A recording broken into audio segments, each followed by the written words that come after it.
We are meeting in the very place, according to Sri Valmiki Ramayan, where Hanumanji and Ram and Lakshman first met. This is Pampa Srovar.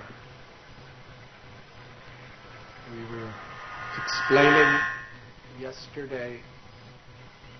Could everyone hear?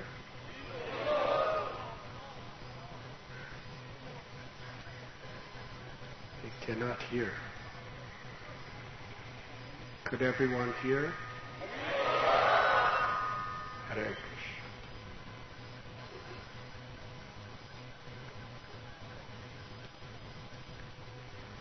Kabanda, after he took his celestial form,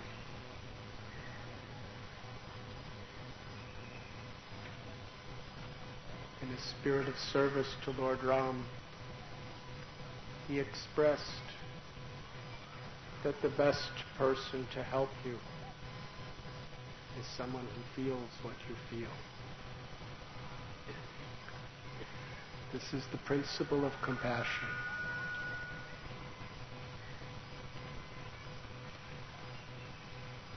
The primary characteristic of a saintly person,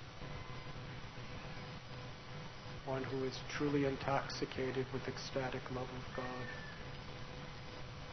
who wishes to do the most essential service for the Lord within this world.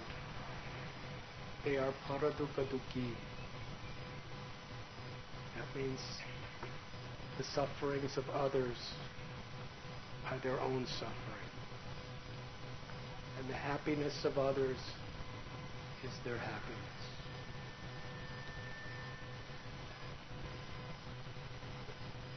Kabanda explained that there is a monkey chief, Sugriva, whose brother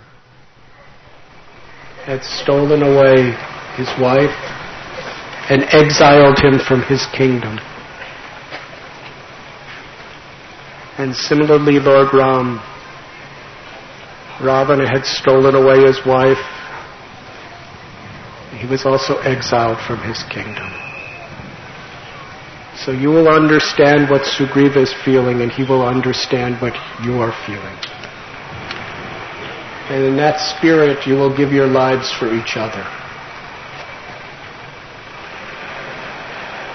Many pages of Ramayana describes Kabanda's description of Pampa Srovar. At that time, where we are sitting was one of the most beautiful places on all of earth.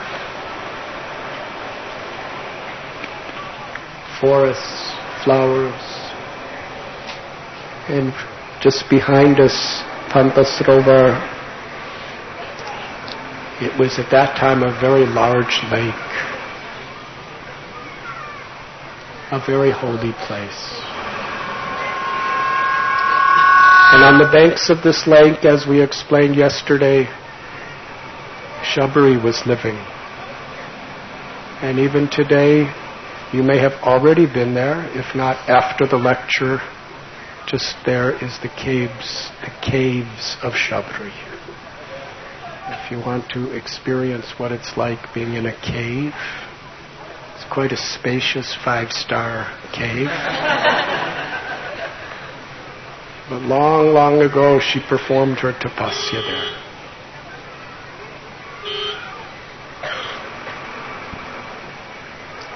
After Shabari, where we're sitting, worshipped Ram after waiting for him in great anticipation for many, many years. With his blessings, by his grace, she attained the highest perfection. And Hanuman came down from the Rishya Mukha mountain in the guise of a Brahmin and introduced himself. When Ram heard the beautiful poetic speech of Hanuman, which was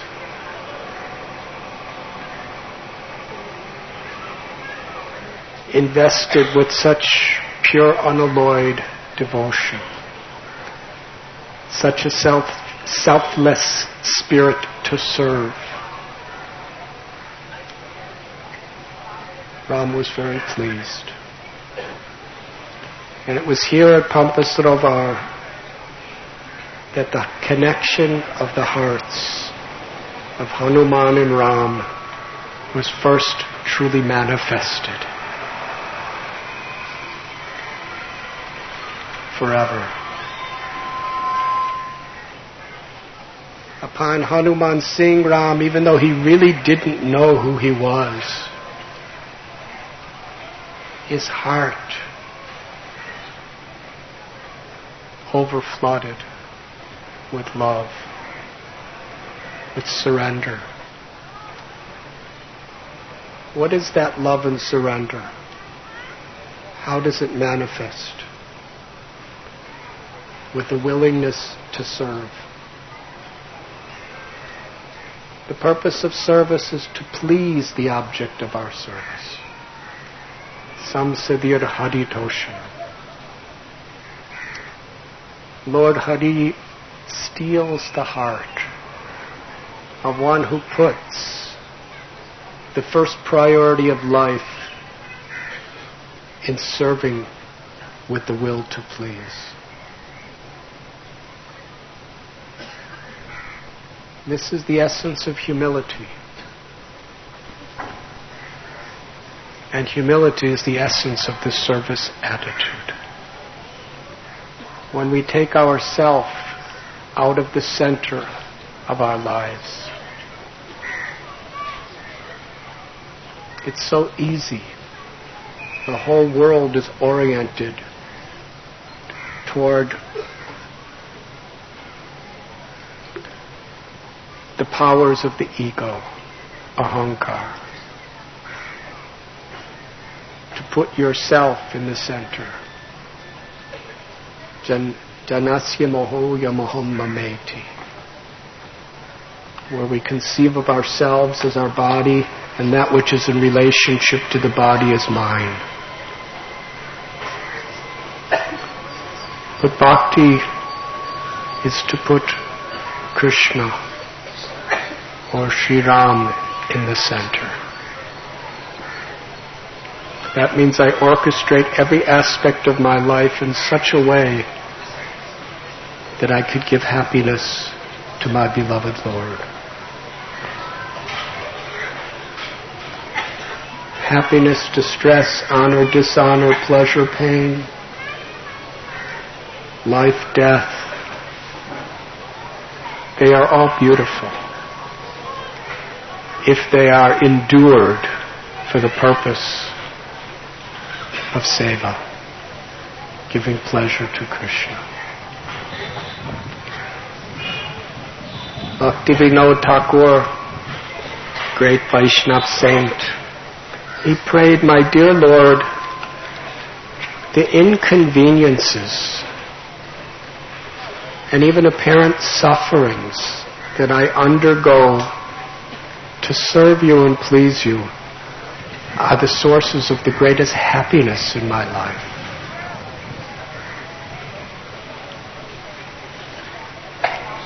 Because pleasure and pain and all of these dualities will come and go like the winter and summer seasons inevitably. Comes to Tikshashva Bharat. Sustainable happiness is not when it's dependent on those dualities. When it's dependent on our will to express our love through seva. And Krishna's pleased with our seva. And that's our happiness. Whether I'm living or dying, if I'm pleasing Krishna, that's my highest happiness. Because that's the very ananda or nature of the soul. Pampasarovar represents this to us. It is the place where Hanumanji first manifested the surrender of his heart to Lord Sri Ram. Lakshman told Hanuman here at Pampasrovar the story of Ram's life, his exile, and the abduction of Sita.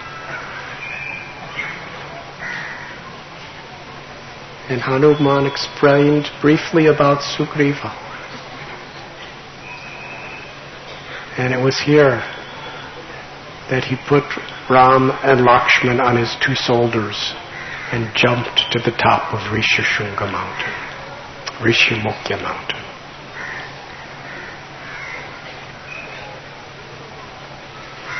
In our talk yesterday, we discussed up to the point where the monsoon rainy seasons had just ended. And several weeks passed and Ram was still waiting. But Sugriva became very infatuated and intoxicated by all the luxuries that he was deprived of for many years. And he was distracted. Can you imagine, even in the association of Hanuman? Even when Ram is just where we were yesterday at Malyavanta, sitting in a cave, yearning, crying every moment, like millions of years, waiting for the rains to end so that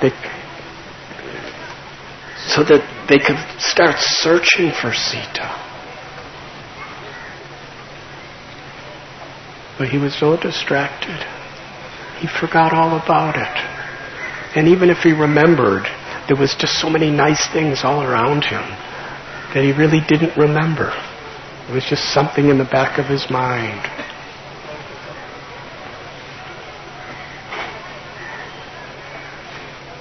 Sometimes in our sadhana, in our duties of seva, we become distracted. Even in the best association, we can be distracted if we are not very careful. But Hanuman reminded him. And Lakshman really reminded him. He was very angry.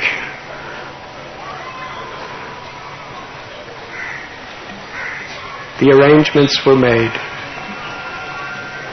where they would begin their search. And Ram gave Hanuman his own ring with his name on it. Because it was Sugriva who actually sent Hanuman in the southern direction with Angada, Jambavan, and others. Sugriva was saying to Hanumanji, I know you're the one who's going to find Sita. And Ram heard that. And he walked up to Hanuman and gave Hanuman his own personal ring. I have this confidence that by your determination to please me, that you will find Sita. Just to prove to her that you are my messenger, give her my ring. They began the search. Sugriva ordered 4 divisions of the Vanaras who went in the north, south, east, and west that they had to return within 1 month. And they had to find Sita. A month had passed. Those who went in the north and the west and the east, they had already returned. But Hanuman's group, headed by Angada, the son of Bali, they still had not returned. The others explained to Sugriva and then to Ram, we searched everything, everywhere, we could not find. They were so thorough. They were going through the towns, through the cities, to the villages, They were going in every cave, practically to every house. They were looking everywhere. So thorough. They had to find Ravana and bring back Sita. But they couldn't find. 6 weeks passed. Hanuman, Angada, they were still looking. They came to one place where there was no food and there was no water. They were literally on the verge of death.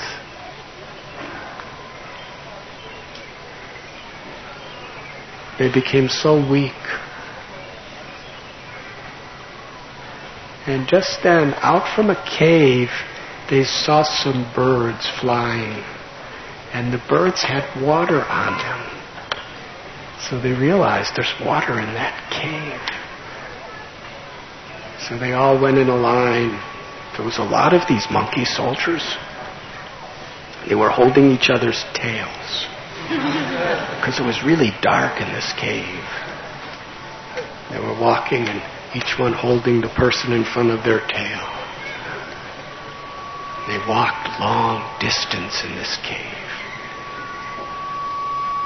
They heard screeching of bats and birds flying in and out, but they couldn't see anything. And suddenly, after a distance in this cave, they came upon what appeared like paradise. It was illuminated by golden trees. And on these trees there were such wonderful fruits.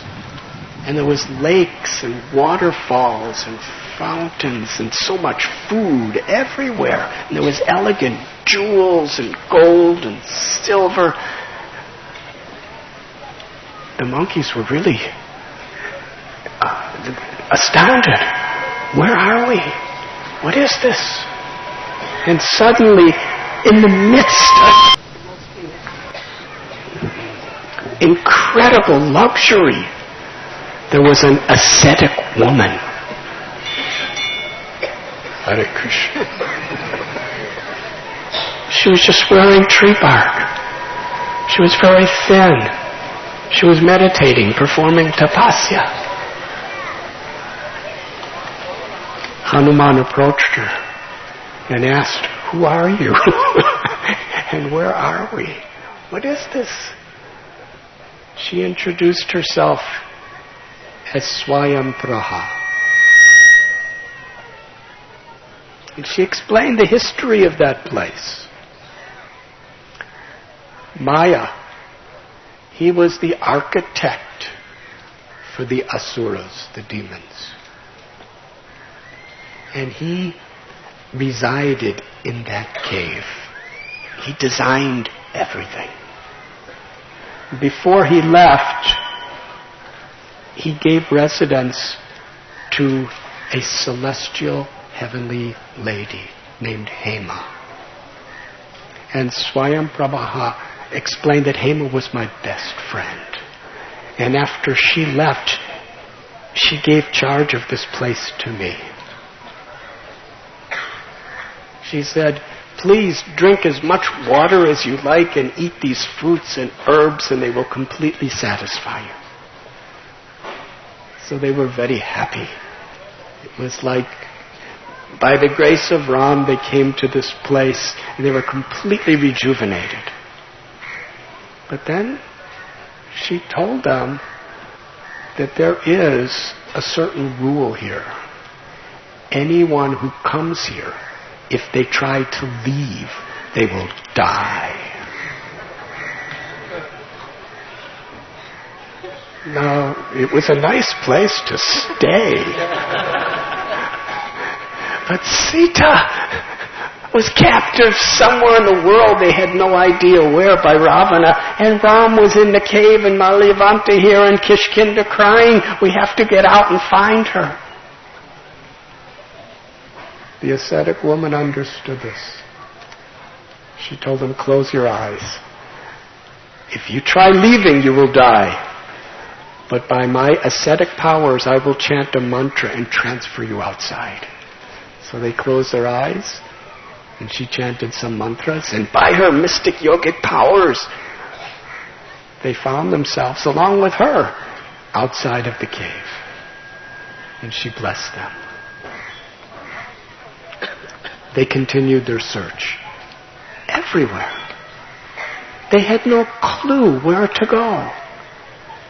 And finally, after it was weeks past the month already ended, Angada, the son of Bali, because again they were very hungry and very thirsty, he said that we can't find her. We don't know where else to look. And Sugriva, he's going to kill me if I return without any news of Sita. And the others were expressing the same thing. So Angada said, we have disappointed, we have failed in our mission, the time is up, we have no news. Angada said, I'm going to stay here and fast till death. And except for Jambavan and Hanuman, who were saying, no, we should continue looking, all the others, following Angada, decided to fast till death, because they couldn't bear coming back and seeing Ram and disappointing them. So they were fasting. They were actually dying. And as they were laying there, just laying in rows, from above, in a mountain, a gigantic bird, like a vulture, with no wings. He was really old. He came out, and he saw all these big monkeys laying down, fasting till death. And he spoke so that everyone could hear them. I'm also very hungry. It seems like you're going to fast till death. After you die, I will eat you. Angada, seeing this massive bird, he was thinking that we failed. Ravana stole Sita, we don't know where he is. And even the great bird Jatayu, like us, he tried to protect Sita, but he failed. He was killed by Ravana. When this big bird heard this, he said, did you speak the name Jatayu? I happen to be Jatayu's elder brother. He asked Angada to tell the whole story. When he heard that Jatayu had died trying to protect Sita from Ravana, Angada told him the whole story. Should I tell it briefly? Just outside of Nasik or Panchavati, there is Sitaharana. It's a holy place even today. We should have Yatra there once again. Ram and Sita and Lakshman were living there. And it was there that Ravana disguised himself as a sadhu, a holy man, because he knew that Sita was very fond of serving holy people. And Maricha, who was a mystic yogi, changed his form to the most incredible, beautiful deer. And Sita, knowing that their 14 years in exile only had a couple of years left, she said to Ram, actually only about a year was left. She said, wouldn't it be nice to bring that deer back to Ayodhya with us? We could make him so happy, and he'll make everybody so happy.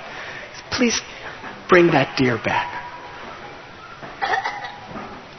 Ram told Lakshman, you stay here with Sita. Because the Dandakaranya forest was a very, very dangerous place.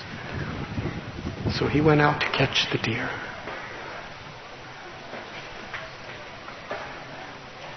And then the deer cried out in a loud voice, exactly with Ram's voice, Lakshman, save me, help me. And Sita said, Lakshman, go help. And Lakshman said, no, that's a demon named Marichi. And he's taken the form of this deer.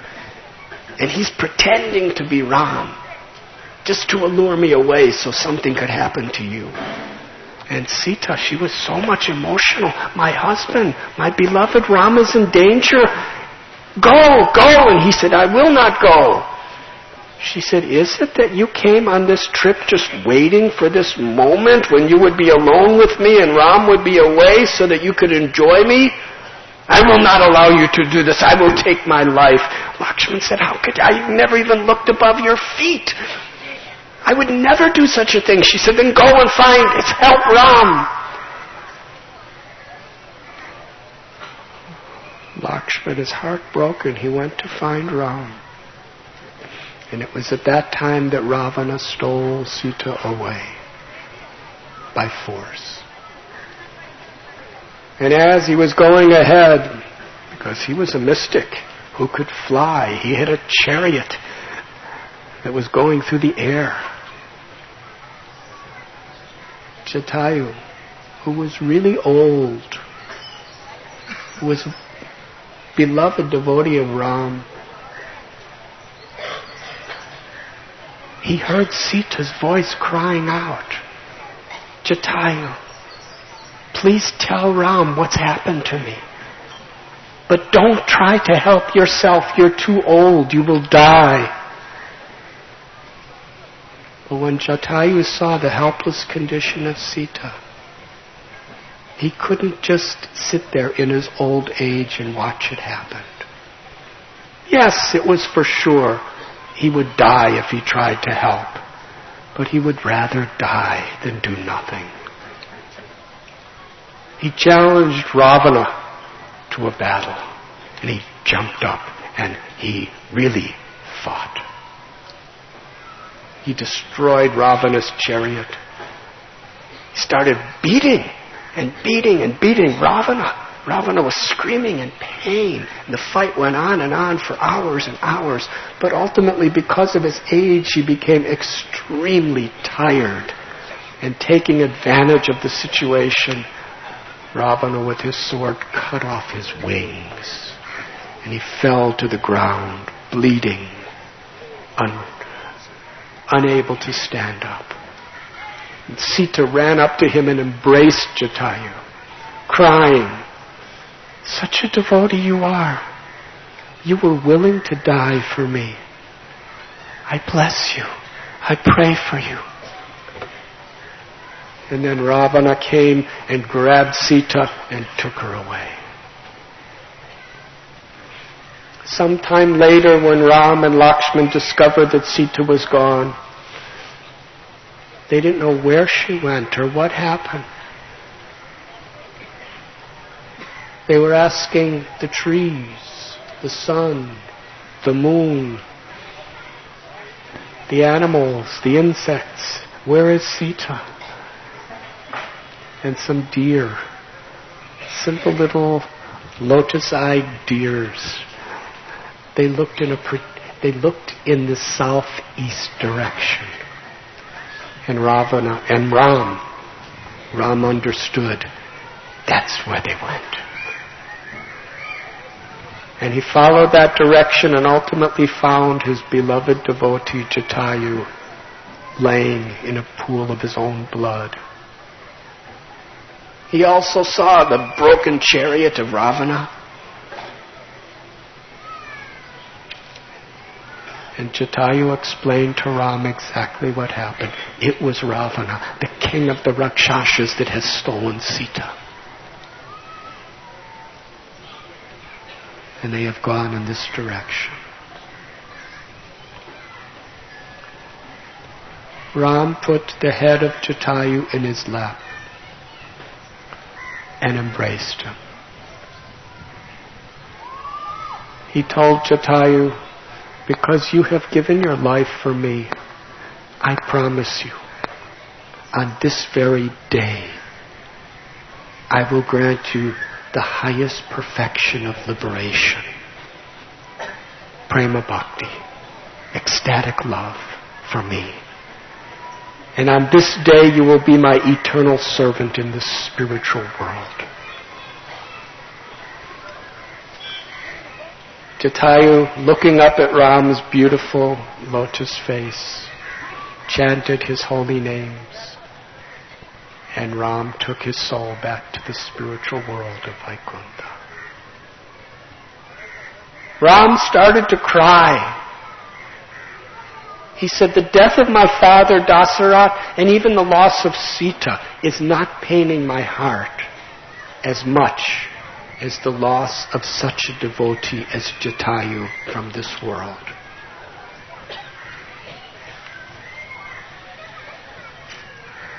The feelings of separation on the spiritual platform are something very intimate and sweet. In order to serve my beloved Sita, he gave his life. How could I ever repay him? How could I ever forget him? How could I ever live without the association of such a devotee?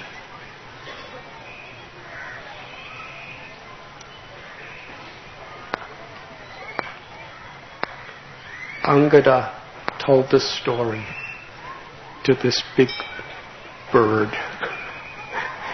And then the big bird, he said, my name is Sampati.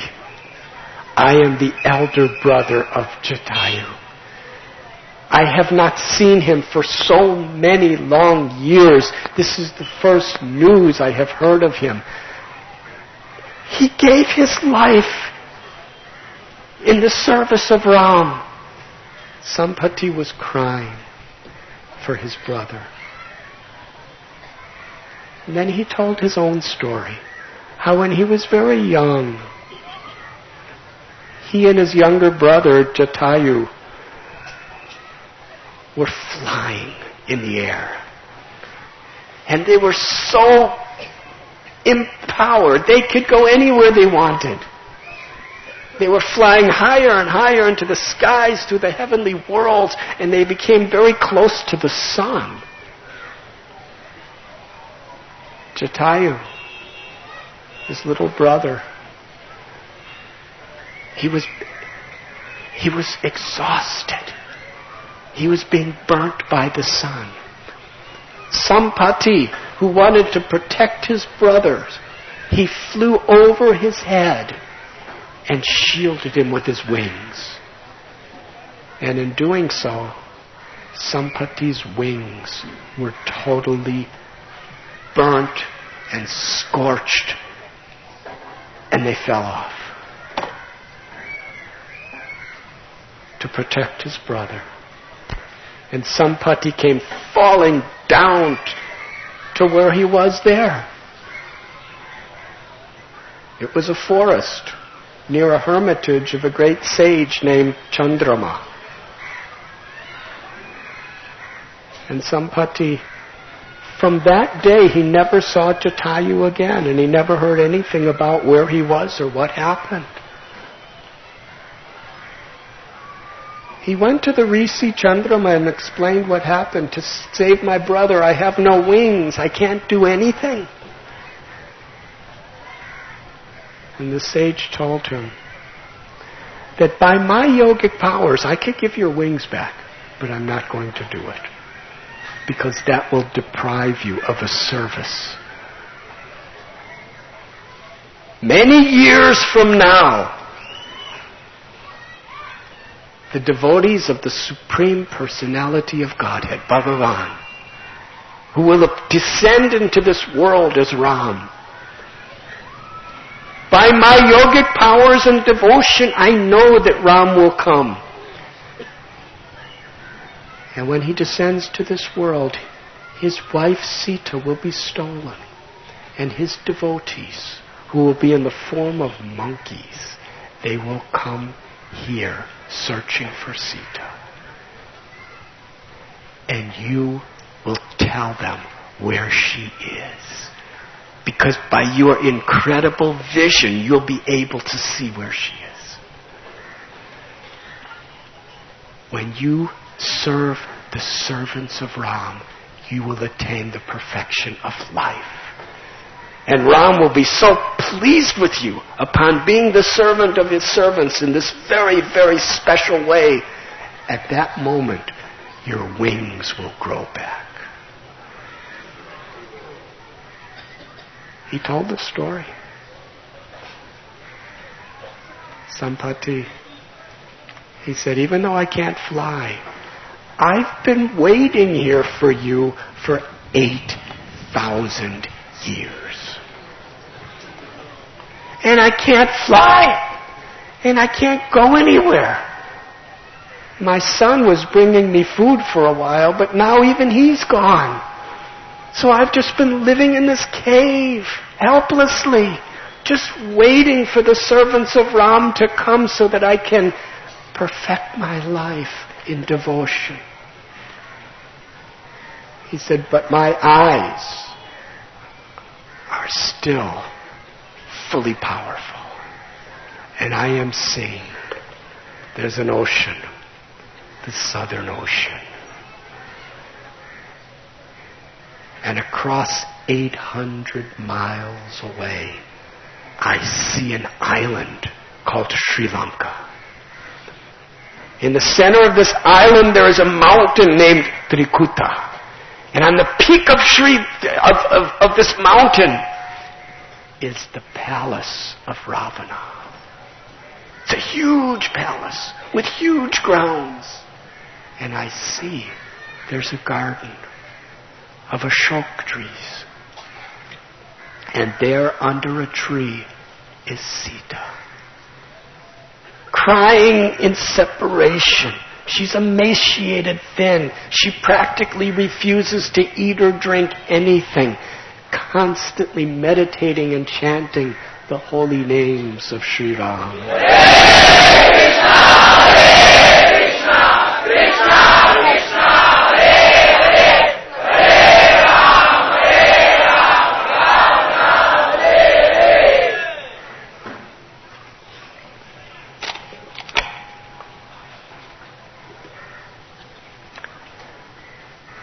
She said that by the mercy of Lord Ram, one could easily cross over the vast, limitless ocean of birth and death. So by the mercy of your beloved Lord Ram, you will certainly be able to cross over this little 800-mile ocean.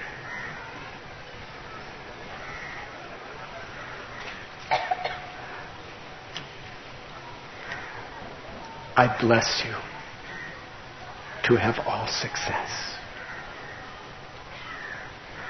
And with a grateful and loving heart, when he gave that information, magnificent wings sprouted from his body. He became youthful again, and he smiled. And he resounded with a loud voice another benediction upon all the monkeys, and then he flew into the air. So now they knew exactly where Sita was. But how to cross an 800-mile ocean.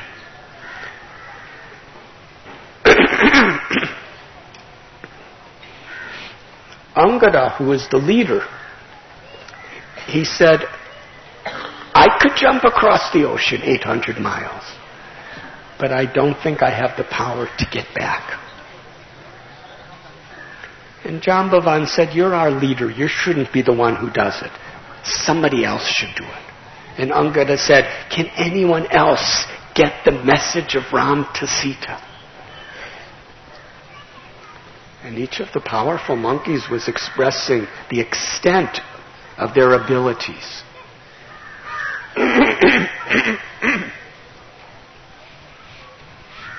One said, I could jump 10 yojanas, that's about 80 miles, but that's as far as I could go. Someone else said, I could jump 30 yojanas. Another said, I could jump 50 yojanas. But nobody could jump 800 miles and then back. That's 1,600 miles. So there was a dilemma. Jambavan, he said, when I was young, I could do it. But now I'm very old too. He looked over at Hanuman, who was very humble, just sitting in meditation and prayer. How to get Ram's message to Sita. At that time, Jambavan said to Hanuman, he said, you can easily do this. And then he reminded Hanuman of his life and his childhood in front of all the others. He explained how Hanuman was born and how when he was just a little baby, he jumped to the sun. And he actually already made it practically to the sun planet with the desire to eat the sun. And then Indra stopped him. And because of that thunderbolt of Indra touching on his chin, he went unconscious. And Vayu stopped the air of the universe. And all the various devas gave all benedictions to little Hanuman. But the sages gave another benediction, that he would forget all the blessings he has and all of his powers unless he's reminded. He said, all these years, Hanuman, no one has reminded you. Hanuman could have single-handedly helped Sugriva and vanquished Bali, but he didn't remember his strength.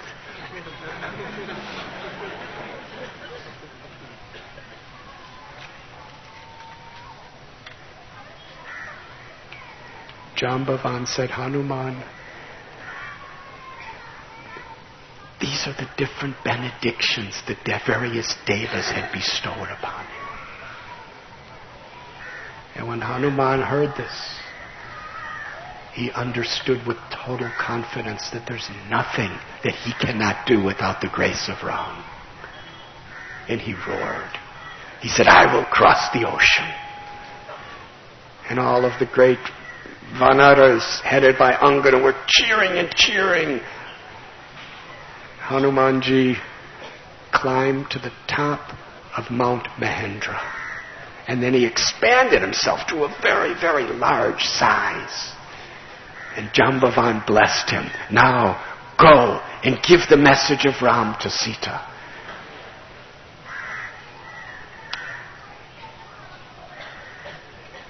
With folded palms, Hanumanji offered a prayer to his beloved Lord Ram. As we spoke yesterday, Ram got the order to do all the incredible things he did from Sugriva and Jambavan. Even the most intimate, celebrated, immortal servant of Ram, in his heart, was always in the mood of the servant of the servant of the servant of the servant.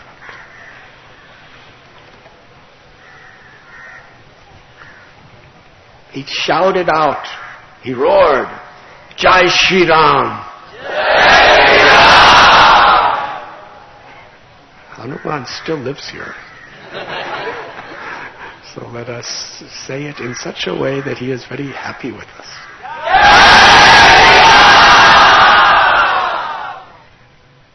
10 million times louder, please.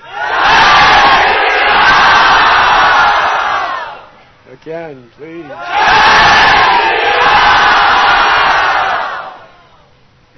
Hearing Hanumanji roar, All the monkeys raise their arms.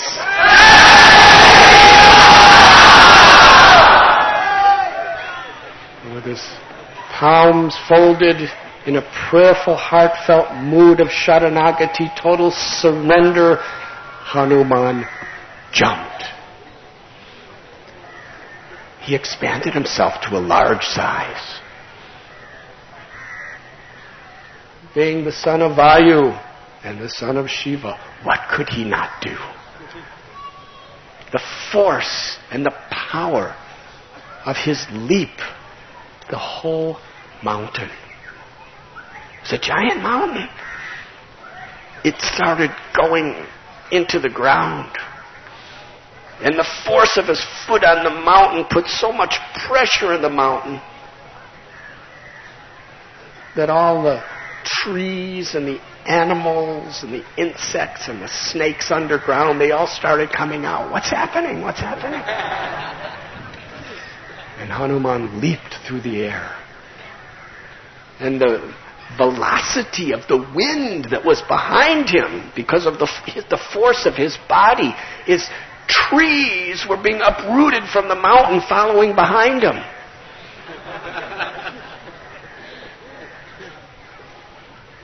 Completely immersed in this dasya bhav, in his love and the spirit of a servant of Sri Ram. He was soaring through the sky. Even the demigods were astounded. They wanted to glorify Hanuman. They also wanted to prepare him, because going to Sri Lanka was going to be an incredible, inconceivable challenge.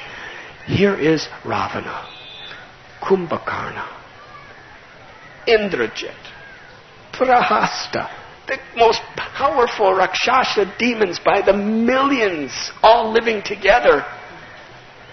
And everything in the whole Sri Lanka was directed toward satisfying Ravana's desires. And he only had one desire, to enjoy Sita. And Hanuman was all alone going there. So the Devas approached, well, actually first,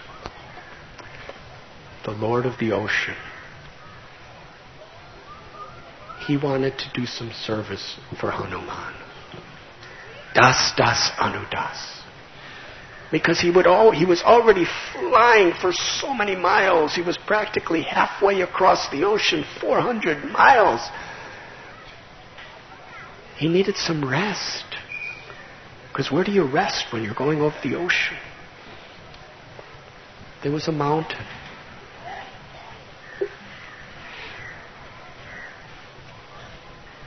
The Mainaka mountain.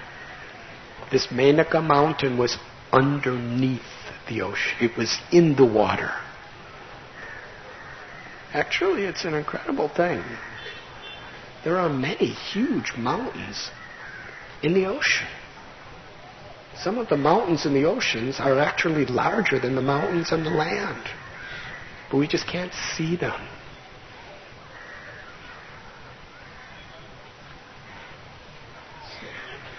So Varunadev appealed to Mainaka to rise out of the ocean, to be a resting place for Hanuman. Suddenly, this gigantic mountain with a golden peak emerged from the ocean. And Mainaka personified himself as like a human being. And he stood before Hanuman, way up in the sky, and said, I have come to provide you a resting place. And Hanuman was really grateful, but he was so enthusiastic. Sita is in such a deplorable situation, and my beloved Ram is still in Kishkinda Kshetra in a cave waiting for some news. I can't waste a moment. He said, I accept your service, but I cannot waste any time. So to honor the offering, with his hand he touched the mountain and kept flying. This is an important principle. Time is so precious. Srila Prabhupada quotes Chanakya Pandit that even one moment lost cannot be bought back by all the wealth in the world. Therefore, time is the most precious thing we have. And this concept's even catching on a material level. These business managers, they say time is money. Yes, because how you spend your time is how you're going to make your money or lose your money, whatever it is. But atato brahma jigyasa. Manushyanam sahasreshu kaschit yatati siddhaye. The Gita explains the human life is so rare. Out of thousands of people, hardly one even endeavors for life's perfection. And of those few that endeavor, it's very difficult to know the Lord. Because we cannot know Krishna by our own efforts. We can only know Krishna by Krishna's grace, by Radha's grace, which comes through her devotees. Through that grace, Krishna reveals himself to us. Hanumanji, we cannot imitate him. Go ahead and try. How many of you today climbed up to the top of Anjana Parvat? So, you know what it's like to climb the mountain. Hanumanji, when he was born up there. When he was an infant child, he could jump from the top to the bottom within seconds. So, cannot imitate great souls. But Mahajano Yena Kathasapanta, but they teach us by their example the most essential truths, and unless we follow the footsteps of the examples, there's no other way to spiritual enlightenment. They teach us how to please the Lord. Hanuman was the perfection of dasya, the devotional principle of rendering service, selfless service. And he wanted to teach us through this pastime how precious every moment is. The 6 Goswamis, Rupa Goswami, Raghunath Das Goswami, Sanatan Goswami, Gopal Bhatta Goswami, Jiva Goswami, Raghunath Bhatt Goswami, they hardly slept 1 to 1.5 hours a day. And sometimes they just didn't have time to even do that. Because they were so enthusiastic to serve. They didn't want to waste a moment. They were constantly chanting Krishna's names, writing books about Krishna, discussing Krishna about one another, excavating holy places, discovering the places of Krishna's leelas, doing seva for their deities.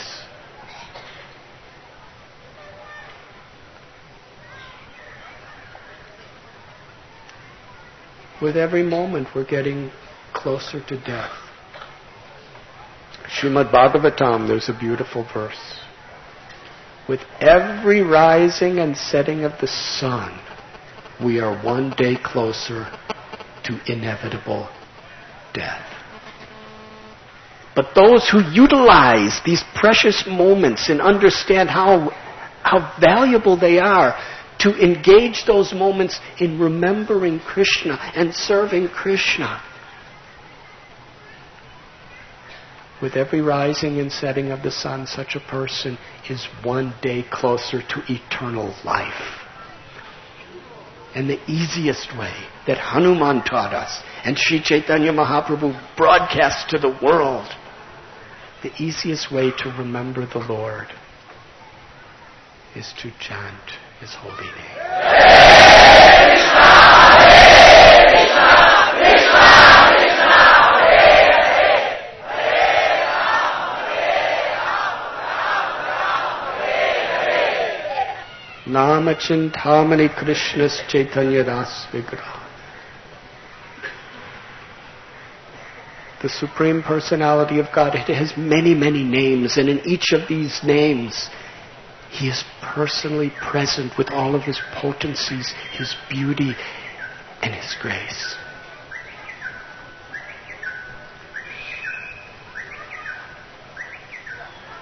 The Devas wanted to prepare Hanuman and show the world who is this Hanumanji.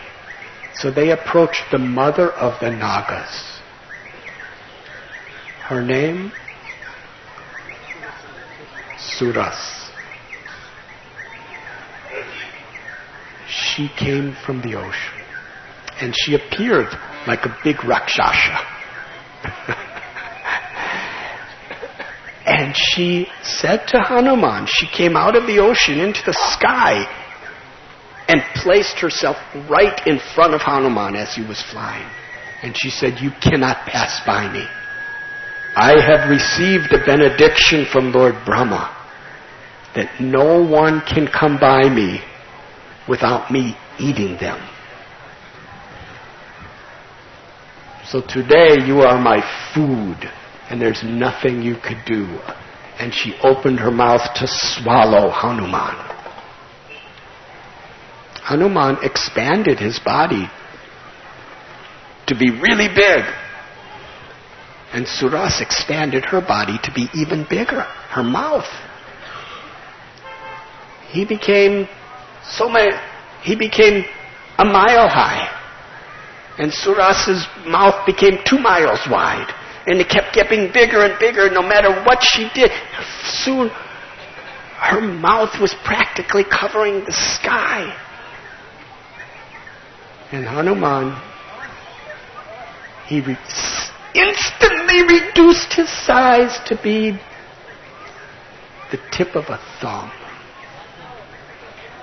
And he went into Suras's mouth and walked around for a while. And then he came out. And then he stood before her and said, "The blessing of Brahma has been fulfilled. You ate me. But I'm a servant of Ram, and I'm doing the service of Ram, so please bless me to continue." And Suras became a beautiful woman then. And she said, "Hanumanji, you are very intelligent. I've come on behalf of the demigods just to inspire you. Now I give you all blessings. Go and perform your service for Sita." Hanuman was traveling through the sky with great determination. And suddenly, in the middle of the sky, he couldn't move. There was a Rakshasi. She was really a Rakshasi. Evil, envious. Let's go back to Suras. A lesson there. She was making herself bigger, bigger, bigger. Hanuman was making himself bigger, bigger, bigger. Ultimately, he made himself very small. You see, when we humble ourselves,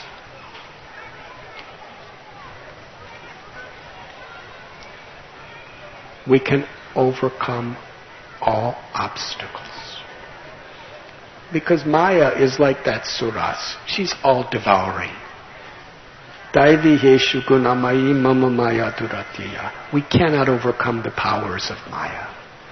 The power of lust, envy, anger, greed, illusion are beyond any human capacity. They're beyond the capacity of a conditioned jiva. But Krishna tells in Gita that he's the controller of material energy. If we take shelter of him, we can cross beyond everything. In fact, the Srimad Bhagavatam explains that trying to resist the powers of Maya is like an ordinary little person trying to swim across a shoreless ocean.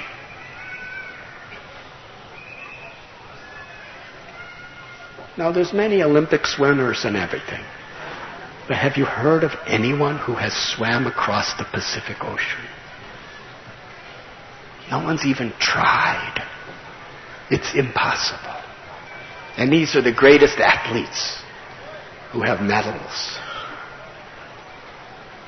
The ocean of material existence is infinitely greater than the Pacific Ocean, with infinitely more dangers.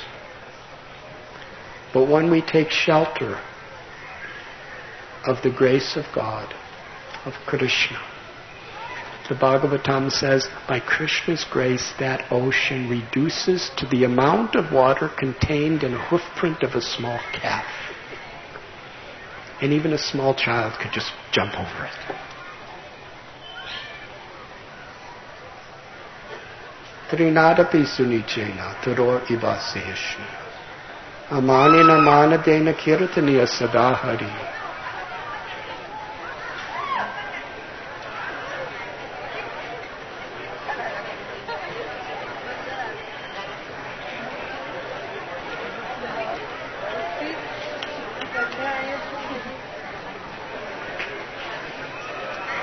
Seems like we're supposed to take shelter of Krishna.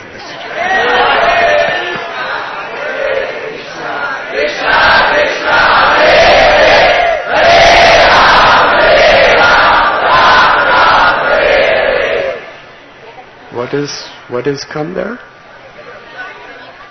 Huh?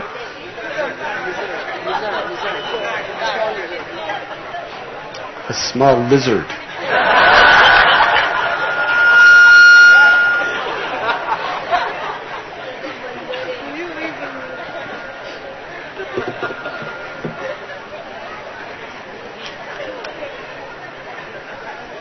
I think someone back there was falling asleep.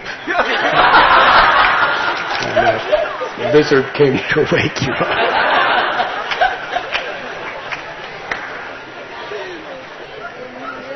Draupadi.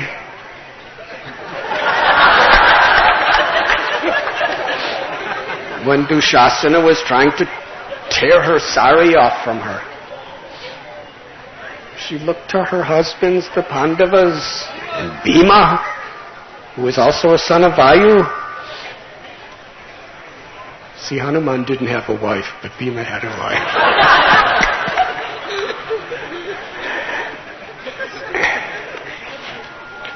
Even Bhima, he wanted to help, but Yudhishthira said, no, we cannot. She turned to Dhritarashtra, she turned to everyone. She tried with her own powers. Material existence is like Dushasana. So much greater than ourselves. And ultimately Draupadi completely humbled herself and put her arms in the air in total humility and helpless surrender. She cried out the holy name.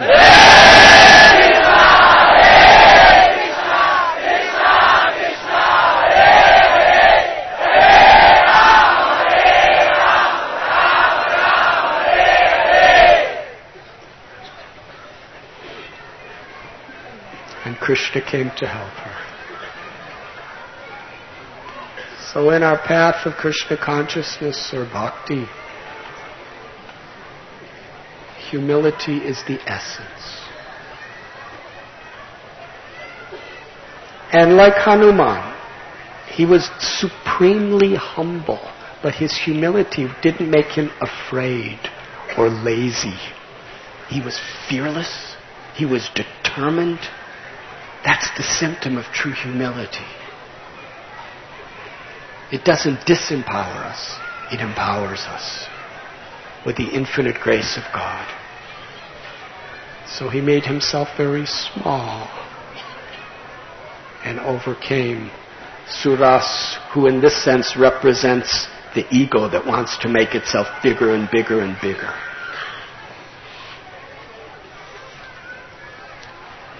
But now he's flying by and he can't move. And he looks down and he sees this Rakshashi named Simika. She had the mystic power where she could actually control people by holding on to their shadows. So the sun it was daytime, and Hanumanji was flying and his shadow was on the ocean, and she grabbed his shadow and he couldn't move. And after she captured him, she opened her mouth to eat him. And Hanumanji, he again became very small and jumped in her mouth and dove right down her throat. And while he was inside, he expanded himself. And with his nails, he ripped open her heart. He went right down to her heart. And he went to her kidneys and her lungs and all her other organs. She was dead. She opened her mouth, and Hanuman flew out, and then she fell into the sea. Simika represents this egoistic tendency to find fault with others. She grabbed onto Hanuman's shadow, the dark side. Similarly, even great personalities, people want to find faults with them. What to speak of people who actually have faults? The symptom of a true devotee is they have no tendency to find faults with others. Lord Chaitanya Mahaprabhu, in Chaitanya Bhagavat, he declared, I will personally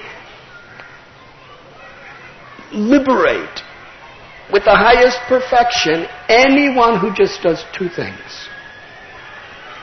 Always chant Krishna's names and do not criticize others.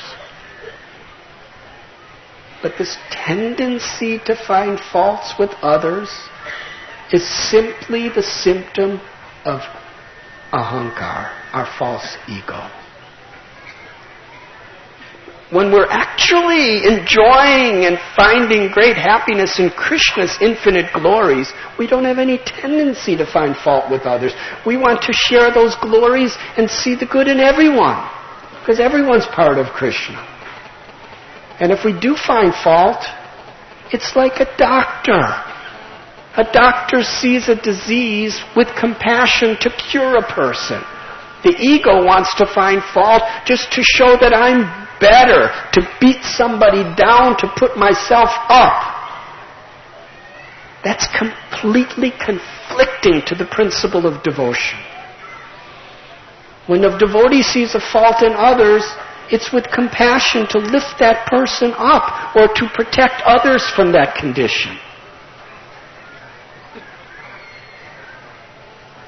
But Simika was very eager to grab and exploit the shadow.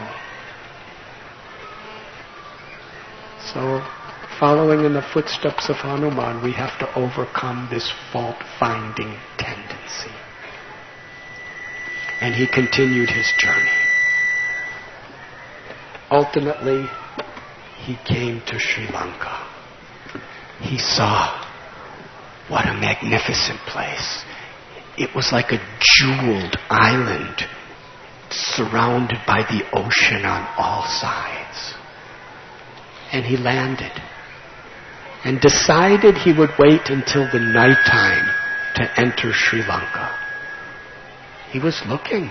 He saw it was protected by huge walls.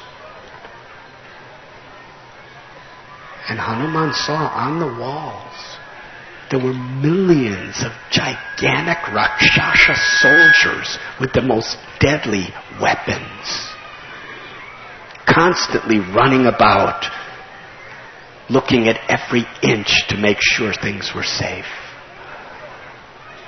And he saw between the walls there was these enormous moats or water. And in some of the water you had to swim across it. They were literally filled, swarming, not with just little lizards, but with the most venomous snakes and lizards. And there were gigantic man-eating crocodiles and all sorts of man-eating fish. Nobody could possibly cross it and live. So Hanuman waited till the night time, and the sun was setting. And he decided to make himself very small. He was still Hanuman. Did all of you at Anjana Parvat see that little Hanuman deity sitting on the lap of Anjana, his mother? He became like that. He took the size like a little kitty cat. And he approached. He approached the wall, the outer wall entrance in the northern side of Sri Lanka. And there was a gigantic Rakshasi named Lankini. She was the protectress of Sri Lanka. And she saw Hanuman. He was very small. And she started blasting him. I have a benediction of Brahma. Nobody can cross me. And Hanuman was trying to be really respectful and nice to her. He explained what his mission was, and she was so rude and cruel and harsh. She took her hand and slapped Hanuman and said, "On this day I am going to kill you." And Hanuman gently punched her. Very gently, because if he would have gave any seriousness to it, she would have been finished. And she fell on the ground. And then she got up. And she was really happy. She said, "I've been waiting for this day. Brahma told me that someday a monkey's going to hit you. And you're going to fall on the ground. And on that day, you should know that Sri Lanka is going to be destroyed." And she said to Hanumanji, "I offer you my obeisances and to your beloved Lord Ram. Now I bless you. Go and perform your mission in Sri Lanka." And little Hanuman, he jumped over the walls. He entered Sri Lanka. He couldn't believe what he was seeing. There was no place on earth. Even in the heavens, it's very rare to see anything so elegant and opulent as what Ravana had created. He had plundered the riches of the greatest kings on earth, and even Indra and the devas of the higher planets, and brought the choicest of their wealth to Sri Lanka. The palaces, the walls, they were primarily made of pure solid gold and decorated with limitless quantities of ivory, silver, emeralds, diamonds, rubies, lapis, coral, crystal. beautiful parks with flowering, fragrant trees. And he was seeing these monstrous rakshasas everywhere. And it was nighttime. Some of them were wrestling with each other. There was a certain kind of rakshasa who are Brahman rakshasas. And they were in temples. Constantly, 24 hours a day, they were they were chanting, reciting Vedic mantras and performing yajnas, meditating, doing pujas and mudras and tantras and yantras and mantras. All to bring blessings to Ravana. To protect him and give him power and happiness. That was the focus of everyone. Hanuman was looking for Sita. He was saying he ultimately came to Ravana's personal palace. Ravana's palace was 8 miles long and 4 miles wide. And it was the most luxurious place on earth. The Ramayana goes in great detail of what kind of luxuries were in the palace. But I'm not going to go into so many details. Because I think you're hungry.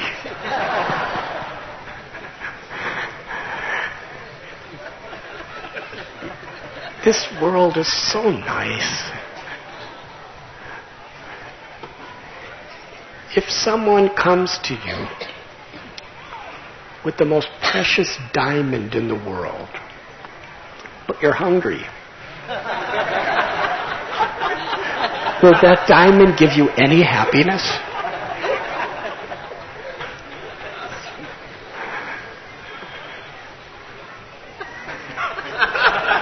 You can't eat diamonds.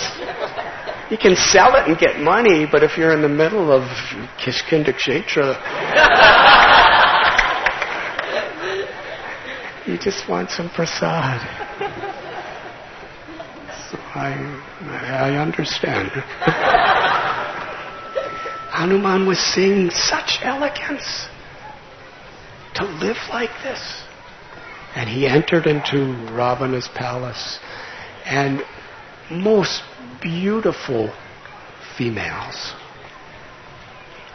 Ravana had kidnapped tens and thousands of the daughters of demigods, celestial apsaras, the daughters of great rishis and sages. And ultimately they all surrendered to him to give him pleasure. Everywhere around he saw gigantic rakshasas totally intoxicated, enjoying with these apsaras. And in Ravana's court, some were playing beautiful music. And he came to this incredible bed made out of crystal. And in the center of it was an ivory platform. And in that was laying Ravana. And around it were thousands of beautiful ladies. And the finest foods were spread out everywhere. And so many intoxicating beverages. Everyone was drunk. But it wasn't the kind of drunk like they do in Mumbai. That stuff isn't worth anything. This is heavenly intoxicants. It really gives pleasure and power. The other stuff is just the mode of ignorance, terrible stuff. This is also the mode of ignorance, but it really gives... Ravana was a connoisseur of the finest intoxicants. He stole it from the heavenly worlds. So they were just laying there and Ravana was sleeping. At that time he only had one head and two arms, because he can change his form according to his will. And Hanuman looked at Ravana and was thinking, he's so strong and he's so beautiful. He's so charismatic. If he was only pious, a devotee, he could be the Lord of the entire heavenly and earthly worlds, and God would give him all powers and all blessings. But somehow or other, he was envious. And all the incredible blessings and boons he had received, they all were utilized for the wrong purpose. Hanuman was not attracted by the riches. He was not attracted by the beauty of the most elegant, enchanting women in the universe. He was just looking for Sita. Beside Ravana on another bed was Mandodari, his wife, his principal queen. She was far more beautiful than anyone else. And at first Hanuman was thinking, maybe this is Sita. But because she was wearing beautiful jewels and fine clothes, and she was sleeping with a smile on her face, Hanuman understood Sita would never do this in the separation of Ram. He looked palace after palace everywhere, hour after hour. He could not find Sita. And he was thinking in his heart, how could I go back to Ram? I can't face him and tell him I couldn't find her. And then he saw an incredible garden. Giant garden. It was the Ashokvan. And in that garden, he went inside and he actually climbed a tall tree to look down. And he saw a big crowd of Rakshashis. Now Ravana was so strategic in his planning. He had the most beautiful ladies in the universe with him to enjoy. But he also empowered certain Rakshashis who were the most ugly things that you could imagine. They were so fearful. They had all kinds of animal heads and claws and sharp teeth, and there's great descriptions of what these Rakshashis looked like. They were crowded around Sita, praising Ravana. And Hanuman first saw Sita. She was very thin. She had not bathed or practically eaten anything for so many months. She was laying on the ground, surrounded by these people harassing her, crying out Ram's holy names. Hanuman understood, this is Sita. He was so deeply moved by her chastity, her purity, and her complete absorption in remembering Ram in separation. The sun rose, and Hanuman heard from a little distant place musicians singing beautiful poetic songs to wake up Ravana. He woke up, he was all disheveled from the night before. He took his bath, he put on his perfumes, he combed his hair, he put on all nice clothes, and immediately went to Sita. He was thinking of Sita 24 hours a day. And there was a whole entourage of beautiful ladies and guards and soldiers following him as he marched into the Ashokvan. And Hanuman was still in his little kitty cat form of a monkey size. And he was in a tree, hiding behind the leaves, watching. Ravana was so majestic. He came to Sita and spoke such poetic, flattering, romantic words to her. He was praising her beauty. He was praising her limbs and glorifying her character. I'm willing to live and I'm willing to die for you. I will make you the principal queen of the entire world. You will live and all my other queens will all be your maidservants. I will focus my whole heart for you only. You have captivated my mind. I've given my heart to you. My love, accept me as your husband and be happy forever. Sita would not even look at him. She just looked at the ground and condemned him. My heart belongs to Ram. Ram is like a lion, and you are like a miserable jackal.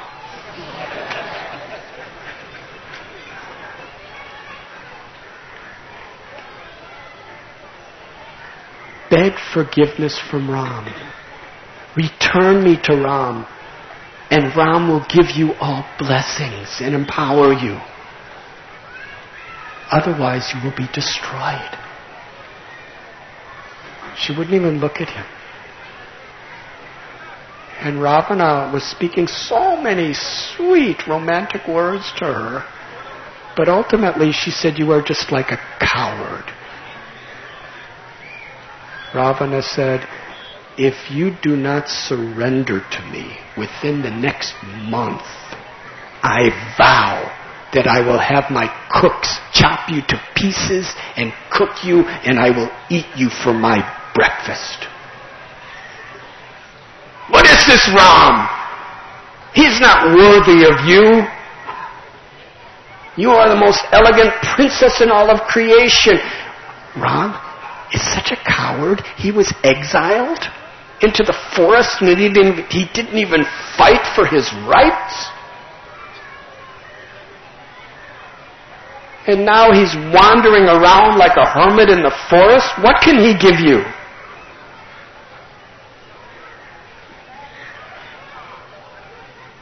Sita put a piece of grass between herself and Ravana and would not look at him. Ravana was so angry. He ordered the Rakshashis, by any means, convince her to surrender to me. And then he roared in great anger, being insulted by Sita, and marched away. The Rakshashis were really harassing her, and she was just laying on the ground crying out the holy names of Ram.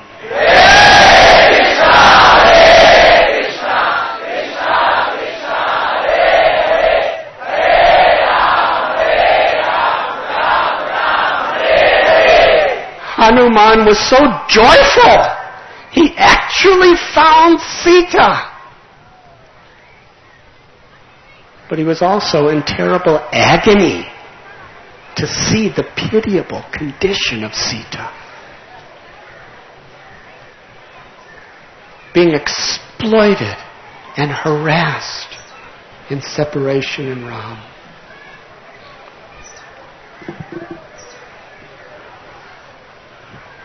He was going to go down and start fighting those Rakshashis. But he was thinking, if I do, then there will be a great conflict here, and I won't be able to get my message to Sita. So he just quietly was hiding behind a tree in a tiny form watching. And as these Rakshashis, these evil people, were torturing emotionally Sita, Trijata, this one incredibly devoted lady, she came out and she told all these others, I had a dream. In my dream, I saw Ram victorious with Sita. They were blazing with enlightenment like fire, wearing jewels and fine robes. And I saw Ravana dead, with blood all around him, being pulled by a wagon of donkeys.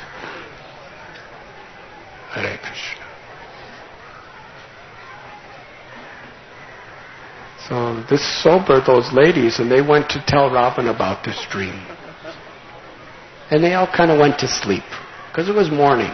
They would stay up all night, and then they would go to sleep at day. So Sita was sitting all alone.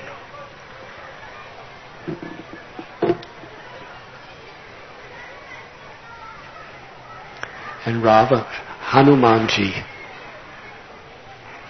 he was very concerned that if he came before Sita, she might think that he was disguising himself, but he was actually Ravana. So from a secret place, in a very sweet voice, he sang the glories of Lord Ram. He began to describe every limb of the beautiful transcendental body of Sri Ram. He told the story of his birth and his childhood pastimes and his wonderful pastimes with Kaushalya and Dasarat. And he talked about going through the forest with Vishwamitra Muni and first meeting Sita, and in Mithila marrying Sita and coming back to Ayodhya with her, and then being exiled into the forest. He was telling the beautiful stories of living in the forest of Chitrakoot with Sita and going into Dandakaranya and Nasik, and how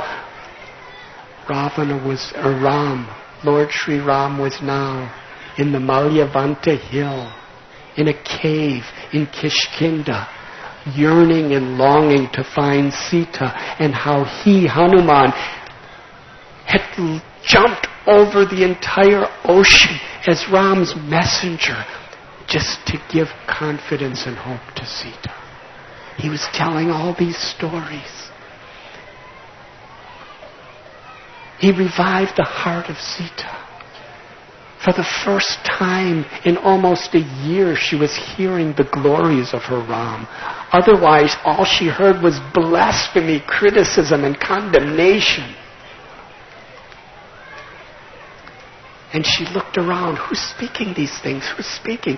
And she saw in a tree behind some bushes a tiny little monkey.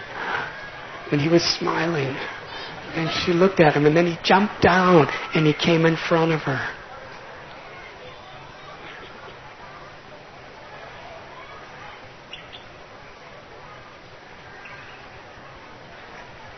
Immediately Sita thought, you are Ravana. You've taken this form just to trick me. And Hanuman,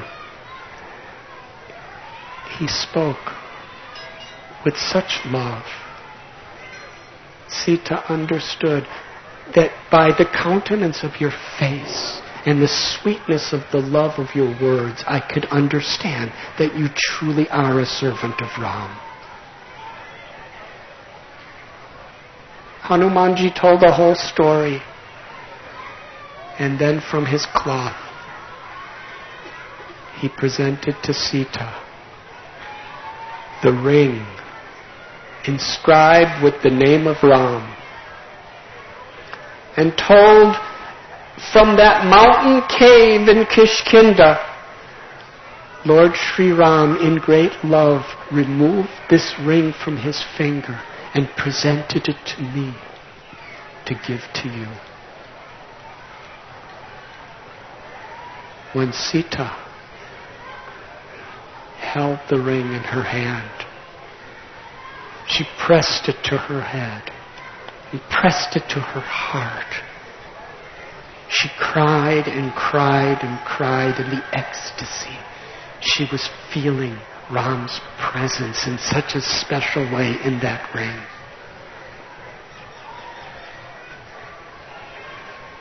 Hanuman then told Sita a story. He said, Ram shared this with me. He told me that no one else in all the world knows the story except you and him. When you were returning from Mithila to Ayodhya after your marriage, you were sitting next to each other. And Lord Ram touched your feet with his feet. And Ram's feet are soft and elegant like lotus flowers. But when he touched your foot turned red. Because your lotus feet are so much more soft and delicate than even his. Do you remember that? And then when you were going through the Dandakaranya forest, barefoot, walking over stones and shrubs and thorns, Ram was reminding you of that incident, of how he was appreciating your sacrifice for him. That you were willing to walk barefoot for 14 years in the forest with him, despite having such soft and sensitive, delicate feet. Sita wept. Hanuman said, get on my shoulders right now. I will take you back to Ram. And Sita said, no, I cannot do that. Hanuman said, why? I will bring you back to Ram on this very day. She said, you're Hanuman. How can I get on you? You're so small. Because he was still in a little kitty cat size. She said, I can't even fit on you. And then Hanuman expanded himself into a mountainous size. He says, get on my back. I will send you back to Ram. I will personally carry you. She said, you're the son of Vayu. As you're flying over the ocean, I'm not going to be able to hold on to you. The wind is going to be so great, I'll fall into the ocean. And if you start flying away, all the Rakshasas and Ravan and everybody will challenge you to a fight, and you'll have to fight them all. And how can you do that when I'm on your back? On your shoulder? And besides that, my chastity to Ram, although I was forcibly grabbed by Ravana, I will not touch another man except Ram. And most importantly, for Ram's glory, it is only befitting that he personally rescues me. And Hanuman smiled and said yes. Then Sita took some beautiful jewels that she was hiding from Ravana. One particular jewel that was given to her by her father on the day she married Ram and put on her head. And she gave that jewel to Hanuman to give to Ram. And then she told him a story that no one in the world knew except the two of them. Would you like to hear the story?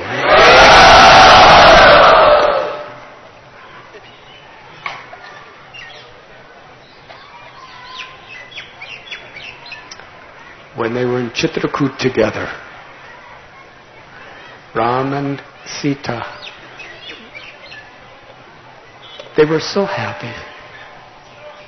They were sitting on a rock on the banks of the Mandakini Ganga River. That rock is still there today.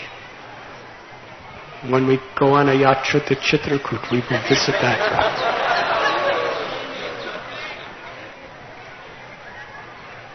In Chitrakoot, it was so peaceful. Sita Ram lived together in the simplicity of a forest, just eating roots and herbs collected by Lakshman, living in a simple little cottage made out of simple wood and leaves that Lakshman made. And she would collect flowers and bring it to the yogis and the sages and rishis for their puja. It was like Vrindavan in Ram Leela. Sita expressed to Ram that the simplicity and the beauty of our life here in Chitrakoot is so much more enjoyable than life in Ayodhya, the big city, capital, kingdom. One day they were sitting on this rock together, and a crow landed while on the rock. Meanwhile, Lord Ramchandra was sleeping on the lap of Sita. And the crow, with his beak and his claws, started scratching Sita. And Sita was trying to shoo him away, but she didn't want to wake up Ram. And the crow kept scratching her and scratching her until she was bleeding.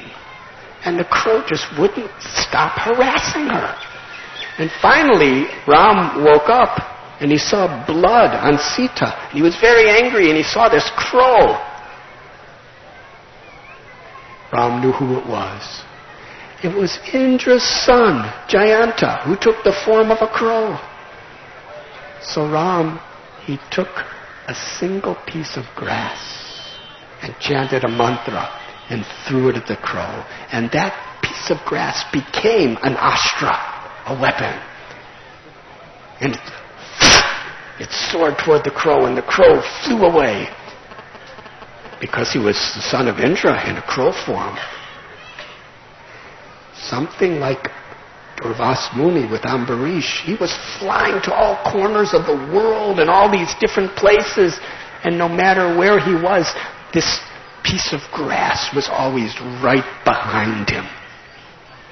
So finally he came back to that rock on the Mandakini Ganga in Chitrakoot, and the crow begged forgiveness from Ram and Sita.